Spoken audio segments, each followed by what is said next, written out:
ओम। इस संसार में ज्ञान का महत्व निरंतर बना रहता है।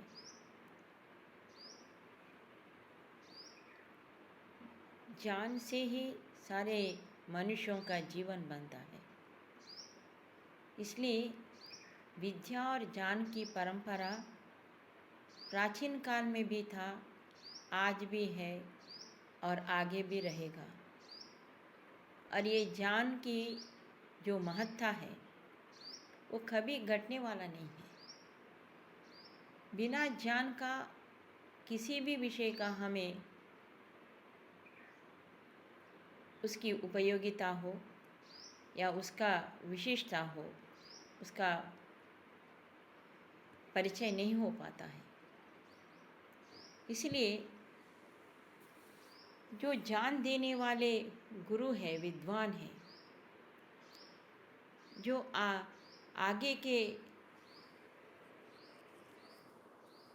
पीढ़ी के लोगों को जो विद्या देने वाले हैं,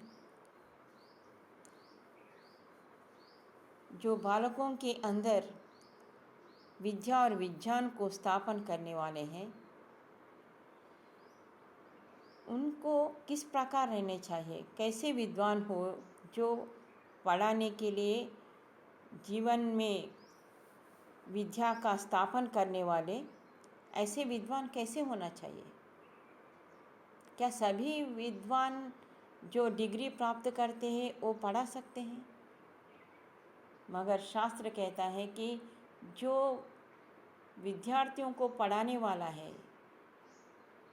जो बच्चों का निर्माण करने वाला है, जिसका जीवन का भागडोर गुरुओं के हाथ में है।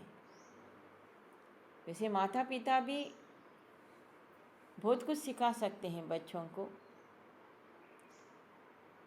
और उनके अंदर भी अगर ज्ञान की उत्कृष्ट स्थिति हो तो बच्चों के लिए तो बहुत बड़ा आशीर्वाद होगा, उससे लाभ होगा। इसलिए ऋषि दयानंद ने एक पुस्तक लिखा, व्यवहार भानु। उन्होंने विद्वान को किस प्रकार रहना चाहिए और कैसे पुरुष पढ़ाने और शिक्षा करने हारे होने चाहिए, इसके उत्तर में लिखते हैं, पढ़ाने वालों के लक्षण। आत्मज्ञानम समारंभस्तितिक्षा धर्मनित्यता यमर्थानापकर्षन्ति स वै पंडित उच्यते। किसको पंडित कहें हम? तो कह रहे हैं कि जिसको परमात्मा और जीवात्मा का यथार्थ ज्ञान, जो आलस्य को छोड़कर सदा उद्योगी, सुख दुख आदि का सहन, धर्म का नित्य सेवन करने वाला हो, जिसको कोई पदार्थ धर्म से छुड़ा अधर्म की ओर न खींच सके, वह पंडित कहलाता है। बहुत सुंदर वर्णन है। वास्तव में यह विदुर नीति का ही श्लोक है, ये जिसको स्वामी जी ने लिया है। कहते जो पढ़ाने वाला विद्वान सामान्य विद्वान नहीं होना चाहिए, जो समाज के जितने भी कमज़ोरियां हैं, अगर वो कमज़ोरी उसके भी अंदर है तो बच्चे उनसे कुछ नहीं सीखेंगे, उसका जीवन निर्माण नहीं हो पाता है। इसलिए विद्या का अर्थ ये नहीं कि कोई जो शब्द बता दिए उसको परीक्षा में पास करा दिए और परीक्षा के लिए ही जो है विद्या पढ़ाए, ऐसा नहीं है। विद्या एक निर्माण है, विद्या एक जीवन है, विद्या एक सत्य है। विद्या सबसे बड़ा संपदा है। विद्या ही मानव जीवन का एक श्रेष्ठतम स्वरूप है। इसलिए कह रहे हैं कि आत्मज्ञान का अर्थ यही है कि एक सत्य है, हम आत्मा हैं। इस आत्मा रूपी ज्ञान को जो नहीं जानता, वो विद्या को भी नहीं समझता है और विद्या का महत्व को भी नहीं समझेगा। मैं जो पढ़ने वाला हूँ, पढ़ाने वाला हूँ, व्यवहार करने वाला हूँ, वो क्या हूँ मैं? तो इसका ज्ञान तो होना चाहिए सबको।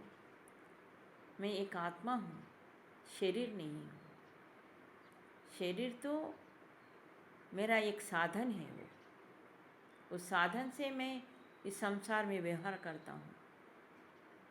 और परमात्मा केवल एक पूजा का ही स्वरूप नहीं है, वो ज्ञान और विज्ञान का संपूर्ण परिपूर्ण रूप है। वो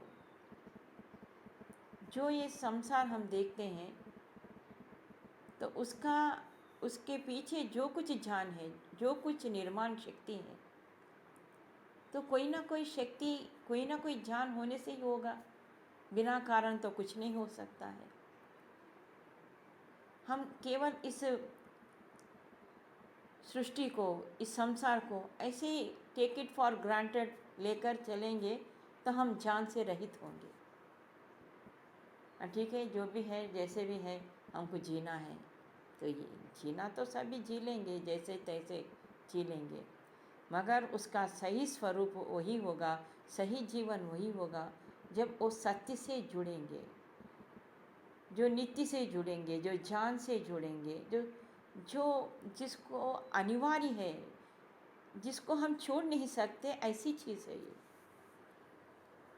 मुझे अपने स्वरूप का ही पता न हो, मैं कौन हूँ, क्या हूँ, किस लिए आया हूँ, किस लिए जाता हूँ, इसका कुछ भी परिचय ना हो तो हम अपना कार्य भी ठीक नहीं कर पाएंगे। अगर कोई यात्री को पूछे आपको कहाँ जाना है, पता नहीं, क्यों आया पता नहीं, किस लिए बैठे पता नहीं, ऐसा कोई कहेगा तो हम यही समझेंगे ये तो इसके अंदर कोई जान नहीं है, अज्ञानी है, या इसका मस्तिष्क ठीक नहीं है, ऐसा समझेंगे हम। तो इसलिए बहुत सुंदर वर्णन किया गया है। ऐसे एक ये प्रकरण ही है ऐसा, जो जिस प्रकार विद्या देने वाले किस प्रकार से विद्या दें और वो किस प्रकार अपना जीवन को चलाने वाले हों और किस स्तर के विद्वान हो, उसको क्या क्या अपने जीवन में अनुभव होने के लिए उनके अंदर क्या क्या विद्या है, ज्ञान है, ये सब ही बहुत आवश्यक है। ओम शांति।